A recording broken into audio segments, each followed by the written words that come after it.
이사야 12장 1절에서 6절 함께 보겠습니다.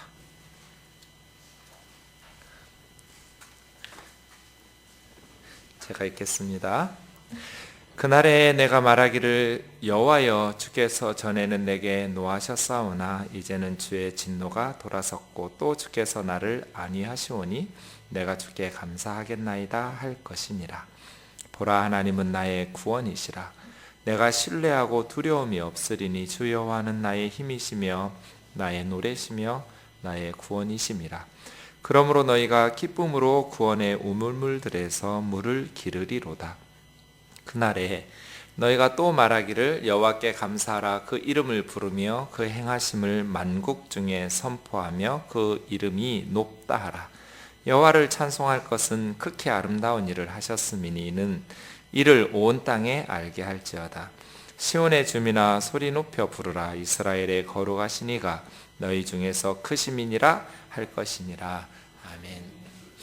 이사야서를 크게 1장에서 39장까지 나누고 40장부터 66장까지 나누거든요. 그래서 1부, 2부 이렇게 크게 분류할 수 있는데요. 이사야서 1부 중에 1장에서 39장까지의 내용 중에 첫 번째 단락이 1장에서 12장까지예요. 이제 13장부터는 10개의 설교들이 이어지면서 바벨론, 암몬, 모압, 주변의 이스라엘 나라들에 대한 하나님의 말씀들을 선포하고 있거든요. 새로운 내용이 시작돼요. 그러니까 12장이 1장에서부터 시작되었던 첫 번째 제1부의 첫 번째 단락의 마지막 결론 부분이라고 말할 수 있겠죠. 네. 그동안 우리가 이사야서 1장에서 12장까지 어떤 내용이었냐면 유다와 이스라엘의 죄에 대한 하나님의 심판, 이것이 첫 번째. 왜 하나님께서 유다에 대해서 이스라엘에 대해서 심판하시겠다고 말씀하시는지를 이야기했고요. 심판이 심판으로 끝나지 않고 이제 이새의 뿌리에서 나오는 메시아죠. 다윗의 후손으로 오실 메시아를 통한 구원의 이야기로 구성되어 있었어요. 크게 말하자면 죄에 대한 심판, 그런데 하나님께서 이스라엘 역사를 심판으로 끝내지 않으시고 메시아를 통한 구원, 이렇게 내용을 끝내셨어요. 그러다 보니 이제 결국 나라가 망해서 북이스라엘은 아수르로 끌려갈 것이고 남쪽 유다도 북이스라엘과 같은 신세를 면치 못할 것이다. 온 열방에 흩어져서 종살이를 하고 그런 고통을 받을 것이라는 예언이 이어져요. 그런데 다시 하나님께서 불러 모으실 거라는 거예요. 나라가 망해서 열방으로 흩어졌던 이스라엘 백성들이 다시 조상들의 땅, 젖과 꿀이 흐르는 약속의 땅 가나안에 모여서 회복되게 될 것이라는 구원의 메시지, 특별히 그것을 이루실 메시아의 구원에 대한 메시지를 선지자가 전하게 돼요. 그리고 나니까 그 구원의 감격에 휩싸여서 이사야 선지자는 찬양을 부르는 것이 12장이에요. 우리가 하나님의 구원, 예컨대 1절에 보시면 그날에 네가 말하기를, 선지자가 어떤 사람에게 하나님의 구원을 노래하라고 이야기하거든요. 그럼 이 구원을 노래할 사람이 누구겠어요? 나라가 망해서 열국에서 고난의 세월을 살았던 그 사람이 이제 다시 고향 땅으로 돌아오게 하시는 하나님의 구원을 경험했던 그 구원의 감격을 경험하는 사람에게 하는 이야기거든요. 그래서요, 하나님의 심판이 심판으로 끝나지 않고 구원에 대한 약속으로 마무리되어진다 인데요, 가만히 이 12장을 보시면 1절에서 2절은 단수예요. 1인칭 단수, 2인칭 단수, 나, 너, 이렇게 개인의 노래예요. 구원을 감사하는 노래인데, 그 다음에 3절에서부터 5절까지는 이게 이제 복수형으로 바뀌어요. 우리, 너희, 이런 식이죠. 네. 그래서 12장의 구원에 대한 감격의 찬양인데 개인과 공동체의 노래, 이렇게 말할 수 있겠어요. 개인에서 공동체로 넘어가는 3절을 기점으로 해서 그런 찬양이 바로 12장의 내용이겠습니다. 그런데 이 12장의 구원의 감격에 대한 찬양은 우선은 출애굽을 연상시킵니다. 이스라엘 백성들이 10가지 재앙 그리고 홍해바다를 건너면서 애굽의 종살이로부터 벗어났던 것처럼 1절과 4절에 그날이 나오는데, 이 그날은 하나님의 구원을 경험하는 날이거든요. 하나님의 심판, 진노가 끝나고 하나님의 구원을 경험하게 되는 그날이에요. 이스라엘 사람들에게 구원하면 출애굽 사건을 연상시키거든요.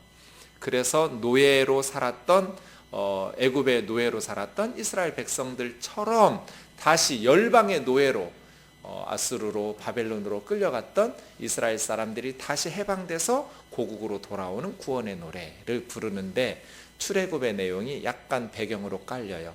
예컨대 이스라엘 백성들이 홍해를 건너고 나서 밤새도록 소고치고 춤추면서 찬양했던 그 출애굽의 구원에 대한 감격의 찬양이 출애굽기 15장이거든요. 출애굽기 15장 2절 말씀이 오늘 이사야 12장 2절하고 얼추 비슷해요. 내용이. 여호와는 나의 힘이요 노래시며 나의 구원이시로다. 그는 나의 하나님이시니 내가 그를 찬송할 것이요 내 아버지의 하나님이시니 내가 그를 높이리라. 여호와는 나의 힘, 나의 노래, 나의 구원, 이것이 다 동일하게 이사야 12장 2절에서도 나오고, 그 다음 이제 구원의 우물물들 3절에서 말하면 광야 사막에서 하나님께서 우물을 파괴하셔서 물들을 주시는 그러한 출애굽 이후의 광야 상황을 이야기하기도 하고요. 그래서 첫 번째 이사야서의 구원의 노래가 출애굽을 연상시키고요. 그리고 이사야서 6장에 나오는 이사야 선지자의 소명에 대한 것들도 약간 깔려 나와요. 이사야 개인의 체험이 있었죠. 화로다 나여 망하게 되었도다.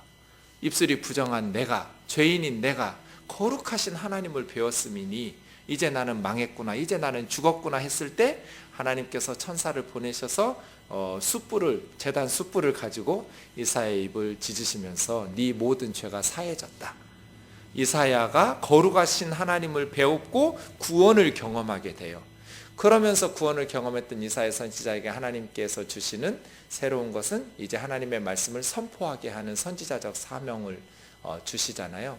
이 구원을 경험했던 사람들이 계속해서 이제 4절과 5절에 보면 만국 중에 선포하고 온 땅에 알게 하는 선지자적 사명을, 구원을 경험했던 이스라엘의 새로운 사명들이 주어진다는 것에서 두 가지를 연상시키는데, 하나는 출애굽의 구원이고 하나는 6장에 나오는 이사야 선지자 개인의 경험이 배경이 되어 있는 것들을 연상시켜 준다이지요. 네, 1절 보시죠. 그날에, 네, 그날이에요. 하나님의 진노가 구원으로 바뀌는 날, 하나님의 심판의 날이 끝나고 벌받는 시간 끝나고 이제 하나님께서 위로해 주시는 그날에 네가 말하기를, 선지자가 구원받은 한 사람 개인에게 말하라고 하는 거예요. 어떻게 말하라고 말하냐면, 여호와여, 주께서 전에는 내게 분노하셨지만 왜 하나님께서 분노하셨어요? 죄 때문에. 주께서 나의 죄 때문에 전에는 내게 화를 내시고 진노하시고 심판하셨지만 이제는 주의 진노가 돌아섰고 또 주께서 나를 안위하시오니 내가 주께 감사하겠나이다, 이렇게 말하라는 것이죠. 그래서 그날은 하나님의 진노가 끝나고 하나님의 안위, 나함이라는 안이라는 말은 위로하다는 뜻이에요. 하나님의 위로가. 그래서 하나님의 역사는 심판으로 끝나지 않아요. 위로로 끝나는 것이죠. 이것이 하나님께서 하나님의 백성들을 향한 계획이에요. 우리가 죄를 지면 하나님께서 회초리를 드시죠. 그런데 회초리로 죽여서 끝내버리지 않아요. 회개할 때 다시 위로하시고 희망을 주시는, 그래서예요. 여러분의 삶의 여정 가만히 보세요. 하나님의 심판이 심판으로 끝나던가요? 징계와 회초리가 있는 것 같았지만 시간이 지나면 다시 하나님께서 위로해 주시고 회복시켜 주시죠. 그런데 그 회복이 사람이 하나님에게 먼저 다가가서 하나님 앞에 요구하는 것 같지만 사실은 하나님께서 먼저 우리에게 찾아오셔서 우리를 위로해 주시는 것이죠. 그래서요, 주께서 나를 위로해 주셨으니 내가 주께 감사하나이다 이지요. 하나님의 백성에 대한 하나님의 징계는 심판으로 끝나지 않는다. 위로로 끝난다. 하나님은 그런 하나님이시다. 그 하나님을 기억하고 하나님 앞에 소망을 가지고 나아가도록 격려하는 것이죠. 꼭 그런 것 같아요. 제가 어릴 때 아들만 셋인 저희 동네 시골 동네에 그 동생들이에요. 셋 다 저보다 어렸었는데 그 집에서 가끔 놀면 이제 아버지한테 잘못해서 혼날 일들이 있잖아요. 그러면 이제 그 아버지가 꼭 아들들을 회초리를 딱 이렇게 공포의 회초리가 문 위에 있어요. 그 집에는. 그래서 이렇게 혼날 때가 되면 회초리를 가지고 이렇게 종아리를 맞는다든지 손바닥을 맞아요. 거기까지는 거의 비슷하죠. 다른 집하고. 근데 그 집에 좀 다른 점이 있어요. 아이가 이제 아프니까 눈물 뚝뚝 흘리면서 아버지한테 회초리 맞고 나서 울죠. 근데 꼭 끝나면 그 집의 세레모니인데요. 아버지와 아들이 악수를 해요. 그리고 아버지가 아들의 손등에 키스를 하고 아들이 아빠 손등에 키스를 하고 끝나요. 그게 참 인상 깊어요. 아이들이 잘못할 때 아이가 울 만큼 회초리를 들 때가 있죠. 그런데 회초리가 회초리로 끝나지 않고 꼭 이렇게 위로하고 따뜻한 말을 하면서 되게 부러웠어요. 저는 그 장면이. 아버지가 어미 꾸짖고 이렇게 회초리를 들어서 눈물 뚝뚝 흘리면서 그 동생들이 울도록 맞았지만 그리고 나서는 반드시 이렇게 손등에 서로 부자지간에 키스를 하고 껴안아주고 이렇게 마무리가 돼요. 이게 꼭 하나님의 징계 같아요. 하나님의 진노가, 하나님의 심판이 심판으로 끝나지 않고 위로와 구원으로 끝난다는 거예요. 하나님은 심판으로 망하게 하는 게 책망의 목적이 아니에요.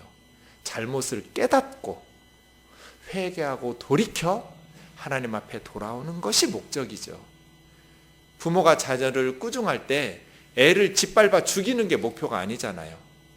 아이의 잘못을 고쳐서 다시는 그렇게 못된 짓 하지 않고 살아가도록 바른 믿음의 사람이 되도록 하는 것이 부모의 징계의 목적이지 징계 자체가 목적이 아니잖아요.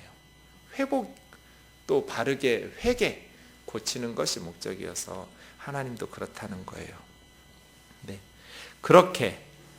그런데 이제 2절에서 찬양을 해요. 보라 하나님은 나의 구원이시라. 내가 신뢰하고 두려움 없으리니 주 여호와는 나의 힘이시며 나의 노래시며 나의 구원이심이라. 가만 보시면 나의 구원, 하나님은 나의 구원이라는 말이 앞뒤로 이렇게 있어요. 나의 구원, 나의 구원. 그렇죠? 하나님은 나의 구원이라로 시작해서 2절이 나의 구원으로 끝나요. 그런데 그 가운데 4가지가 있어요. 그래서 이 4가지가 하나님을 나의 구원자로 고백하는 사람들의 특징이에요. 이제 열방에 흩어졌던 이스라엘 백성들이 하나님의 진노의 시간이 끝나는 그날 하나님께서 위로해 주시고 이스라엘 백성들을 격려해 주시면서 다시는 죄를 범하지 말고 이제는 하나님의 백성답게 살라고 격려해 주시면서 구원을 베푸시니까 하나님이 나의 구원이시라고 주 여호와가 나의 구원이시라고 고백하면서 4가지 특징이 나오는데 구원받은 사람들의 특징은 뭔가? 첫 번째가 뭐예요? 하나님을 신뢰해요. 하나님의 구원을 경험하고 나니까 하나님을 의뢰하기 시작해요. 애굽에서 종살이하고 있을 때, 바벨론에서 노예로 채찍에 맞고 있을 때 이 종살이를 하다가 나는 죽겠다 싶었는데 하나님의 구원이 임했어요. 상상하지도 못했던 구원을 하나님께서 베푸셨어요. 그랬더니 구원받은 하나님의 백성들이 하나님을 신뢰하기 시작해요. 놀라운 구원을 경험했던 사람들이 하나님을 의지한다. 이것이 구원받은 사람들의 첫 번째 특징이에요. 우리가 예수 그리스도 안에서 구원받은 하나님의 백성으로서 하나님을 신뢰하는 성도 되기를 원합니다. 하나님을 신뢰하는 것. 이것이 구원받은 사람의 첫 번째 특징이에요. 요즘 사람들은 죽기 싫어하죠. 안 간다고 전해라 막 이래 가면서 뭐 100세 시대 했는데도 막 안 가려고, 뭐 80, 90대도 뭐 아직 멀었다고 전해라 막 이런 노래가 유행이잖아요. 자기들 마음을 대변하니까 그렇게 내가 볼 때 뭐 음악성도 별로 없는 것 같고 그런 노래인데 엄청 히트를 쳐요. 왜요? 불안하고 두려우니까. 근데 구원받은 하나님의 백성들은 죽음도 두렵지가 않아요. 주님이 우리를 위해서 예비하신 하나님 나라의 처소가 있음을 신뢰하니까. 살든지 죽든지, 뭐 미국 대통령이 뭐 이렇게 원치 않는 분들이 돼가지고 난리가 났어요. 막 오늘 저도 여러 번의 연락을 여러 명한테 받았어요. 목사님 어떡하냐고, 앞으로 우리나라 어떡하고 전 세계가 어떡하냐고. 제가 대답할 말은 딱 한마디예요. 역사의 주인은 하나님이다. 트럼프가 아니다. 걱정하지 마세요. 우리가 하나님의 백성답게 살지 못하는 게 부끄러운 일이지, 하나님께서 우리를 인도하실, 하나님을 신뢰하는 것, 살든지 죽든지 하나님께서 우리 삶의 주인이시고 역사의 주인이시고 하나님께서 우리 가정을 이끄시고, 비록 우리가 죄악을 범하고 하나님 앞에 어그러진 말과 행동으로 죄악을 범할 때 회초리를 드시지만, 하나님은 하나님의 자녀들의 회초리가 회초리로 멸망시키는 회초리가 아니라 죄를 깨닫고 회개하게 하시고 다시 하나님 앞으로 회복케 하시는 위로의 하나님, 안위하시는 하나님으로 아버지의 그 놀라우신 사랑을 기억하면서 하나님의 구원을 신뢰하게 되는 것이죠. 구원받은 사람들의 첫 번째 특징, 하나님을 신뢰한다. 하나님의 구원을 경험하고 나니까 이제 내 삶을 하나님께 맡기는 거예요. 하나님을 신뢰하는 거예요. 앞으로 무슨 일이 있을지 모르지만 우리가 질병에 걸릴 수도 있고 사업이 망할 수도 있고 갑자기 지진이 나서 다 무너질 수도 있고, 그거 미리 막 염려하고 걱정할 필요 없어요. 하나님을 신뢰하면 하나님께서 우리의 삶을 주장하시고, 우리가 심지어 생명을 잃는다 할지라도 하나님 앞에 천국에서 새로운 삶을 살게 될 거예요. 남아있는 사람들 다시 만날 천국의 재회를 소망 가운데 그 슬픔을 극복해내고 더 보람있게 값지게 남아있는 우리가 삶을 살아내자 하면서 격려하면서 살면 돼요. 살든지 죽든지 하나님을 신뢰하고 믿고 따르는 사람들, 이것이 구원받은 사람들의 첫 번째 특징이에요. 그러니 두 번째 특징은 뭐예요? 두려워하지 않아요. 하나님의 구원을 경험하니까, 하나님을 믿고 신뢰하기 시작하니까 두렵지 않아요. 세상이 왜 죄악 가운데서 타협하고 왜 그리스도인들이 부끄럽게 살아요? 두려우니까. 두려우니까 사탄이 끌고 가는 대로 질질질질 끌려다니는 거잖아요. 하나님의 능력과 구원을 경험한 사람들이 두렵지 않으니까 굳이 신앙 양심에 어긋나는 일들을 할 필요가 없어요. 두려우니까. 구원받은 사람들의 두 번째 특징, 두렵지 않다. 왜? 하나님 신뢰하니까. 하나님께 우리 삶을 맡기니까. 세 번째 특징은 뭐예요? 하나님을 자신의 힘으로 삼는다. 권력을 힘으로 삼고 물질을 힘으로 삼고, 그러니까 불안하죠. 잃어버릴까 봐. 하지만 하나님은 절대로 잃어버릴 수가 없잖아요. 그러니 하나님을 힘으로 삼으니까 두렵지 않아요. 구원받은 사람들의 세 번째 특징은 하나님을 백으로 삼는다는 거예요. 하나님이 힘이야. 그러니 두렵지 않아요. 하나님이 주시는 권력, 하나님이 주시는 물질, 하나님이 주시는 명예, 이런 거 말고요. 하나님을 힘으로 삼는 거예요.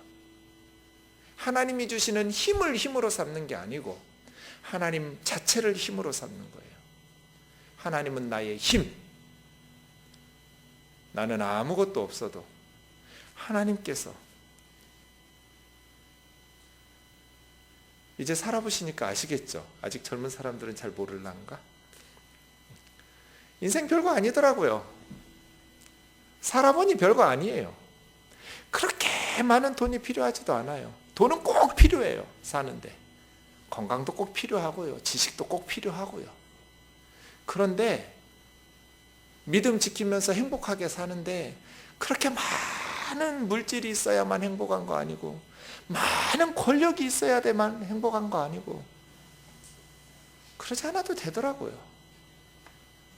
하나님이 힘이라고 생각하고 하나님을 힘으로 삼지 않으려고 하니까 다 비선 실세니 이런 거 따져가면서 빌빌 긴 거 아니에요? 그 명문대 나온 사람들이 하나님을 힘으로 삼지 못하니까 세상의 권력 앞에 굴복하고 정상적이지 않음에도 불구하고 비굴하게 죄에 타협하고 나라를 이런 식으로 엉망으로 만들어 놓은 거잖아요.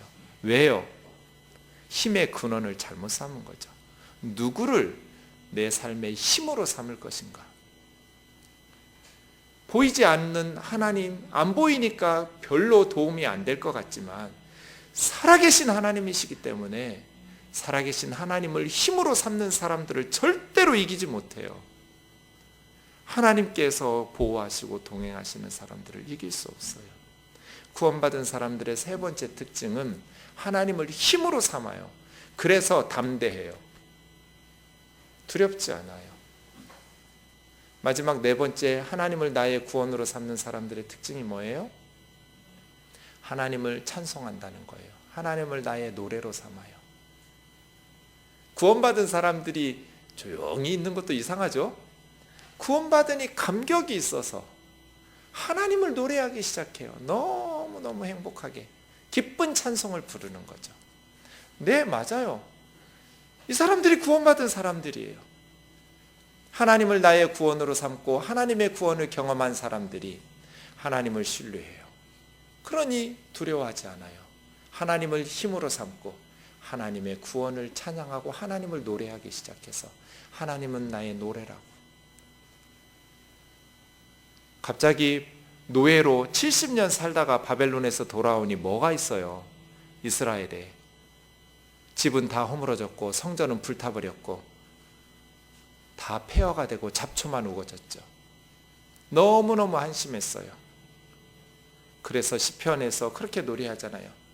우리가 포로를 하나님께서 돌리실 때 꿈꾸는 것 같았다고. 바벨론에서 포로 해방되고 다시 고향으로 돌아올 때 꿈꾸는 것 같았다고. 그때 우리 입에는 찬양이 가득하고 우리 혀에는 감사와 찬송이 가득했었다고. 모든 나라 사람들이 우리 이스라엘을 보면서 참 저들의 하나님이 저 이스라엘 백성들, 자기 백성들을 위해서 대사를, 큰 일을 행하셨구나 말할 때 정말 우리가 그에 화답하면서 우리 하나님이 우리에게 큰 구원, 큰 일을 행하셨다고 말했다고. 근데 현실은 뭐였어요? 울며 씨를 뿌리러 나가는 자는 기쁨으로 단을 가지고 울며 씨를 뿌리는 현실이었어요. 큰 구원을 경험했다고 해서 엄청나게 좋은 도시로 온 게 아니에요. 상황은 너무나 한심했어요. 눈물을 흘리면서 씨를 뿌리러 나가야 됐어요. 그러나 정녕 기쁨으로 그 단을 가지고 돌아올 것이라고 서로를 격려하면서 그 구원의 감격으로 하나님을 찬송하고 현실에 눈물을 흘리면서 씨를 뿌릴 수밖에 없는 열악한 상황이었지만 구원을 경험했던 하나님의 백성들이 하나님을 나의 힘, 하나님을 나의 노래 삼으면서 신나게 새로운 역사들을 이루어간 거예요. 이것이 우리가 해야 될 구원받은 자의 삶의 모습이죠. 이것이 2절이에요. 그리고 3절, 이제 3절은 개인에서 공동체로 넘어가고 있어요. 나, 너에서 너희 복수로 바꿨는데요. 우리 3절 같이 읽을까요? 시작. 그러므로 너희가 기쁨으로 구원의 우물물들에서 물을 기르리로다. 구약 성경에서는 구원을 우물물에서 생수를 길러내는 것으로 많이 비유해요. 이것이 이제 출애굽 사건, 광야 상황들을 배경으로 하고 있어서 애굽에서 구원받은 이스라엘 백성들이 그 사막에서, 광야에서 물이 없으면 타 죽을 거 아니에요. 말라 죽을 거예요. 그런데 우물물들을 하나님께서 솟아나게 하셨어요. 생수를 먹게 하셨죠. 구원, 우물물.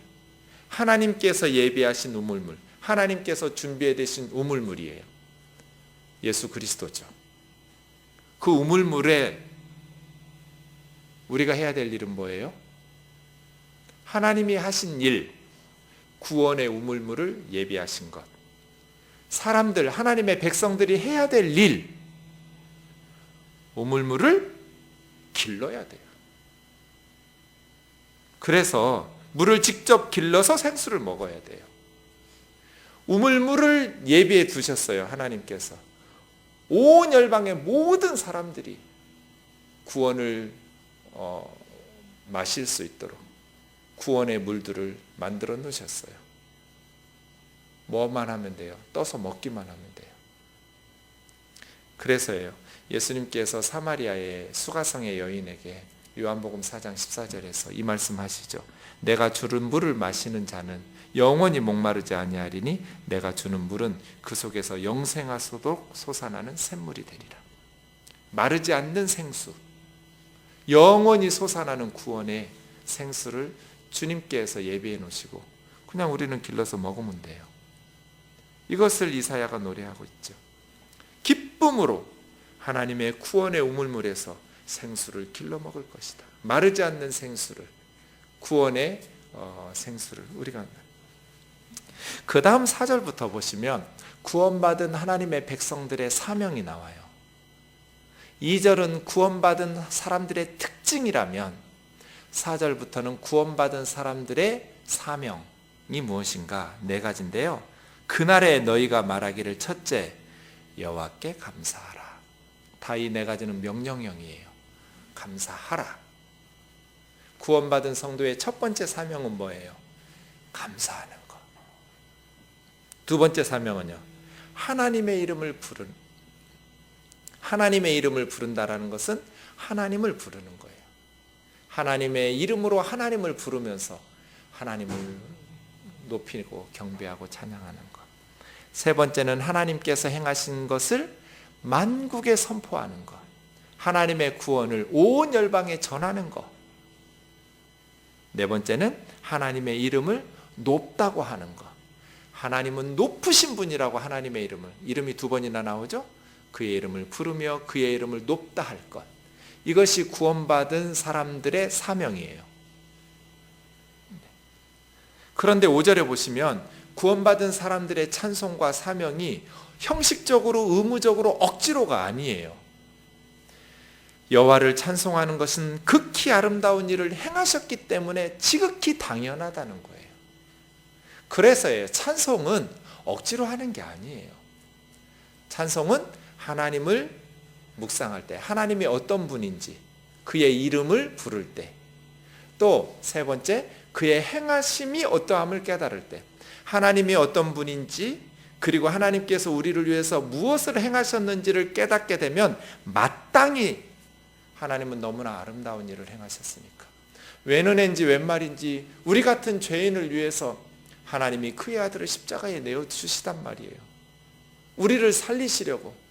그냥 회초리 맞고 징계 맞아서 노예로 살다가 죽어도 아깝지 않을 만큼 범죄한 엄청난 우상숭배와 엄청난 죄악 속에서 살았던 이스라엘을 하나님께서 구원하신단 말이에요. 이 놀라운 일들을 행하셨다라는 것을 깨닫게 될 때 찬송은 당연한 거죠. 그런데 그 구원의 감격의 찬송이 골방에서 조용히 나올 리가 없어요. 온 땅에 알리는 거예요. 구원받은 감격이 있으면 이것을 나 혼자 지니고 있을 수가 없어요. 알려야 돼요. 하나님의 구원을 경험하고 하나님이 어떤 분인지, 얼마나 좋은 분인지, 얼마나 사랑이 많으신 분인지, 하나님이 우리를 위해서 그 크신 사랑으로 무슨 일을 십자가에서 행하셨는지를 알게 되면 만민이 온 땅에 알 수 있도록 전파하는 것, 이것이 구원받은 자들의 사명이죠. 마지막 6절 같이 읽겠습니다. 시작. 시온의 주민아 소리 높여 부르라. 이스라엘의 거룩하시니가 너희 중에 크심이라 할 것이니라. 네. 이 세 번째가 나와요. 찬송의 세 번째. 이것은 시온의 주민들이 소리 높여 외쳐야 될 일이에요.